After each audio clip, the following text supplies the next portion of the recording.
Imagine a star so massive that when it dies, it tears itself apart.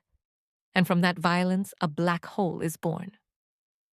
In the next 2 minutes, I'll show you the step-by-step physics that turns stellar collapse into a black hole. No fluff, just the deep, beautiful mechanics. Stars live by fusing lighter elements into heavier ones, hydrogen to helium, then up the chain. That fusion pressure fights gravity and keeps the star stable. When the core makes iron, fusion stops being profitable. Iron doesn't yield energy when fused. No more outward push. Gravity wins. The core implodes in milliseconds. Protons and electrons smash into neutrons. Neutron degeneracy pressure briefly resists collapse. If the core's mass is too big, even that fails.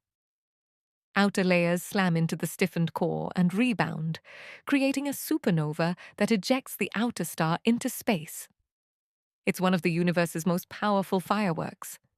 If the remnant core mass is above about 2 to 3 solar masses, gravity warps spacetime so strongly an event horizon forms.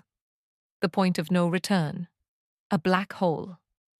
Surrounding gas can form an accretion disk, superheat, and launch relativistic jets.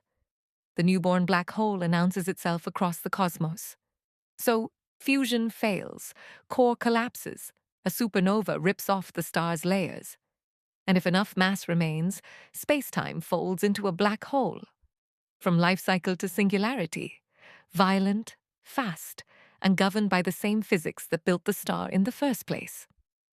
If you loved that rapid tour of cosmic extremes, hit like and subscribe. I've got deeper explainer videos on each step. See you in the next orbit.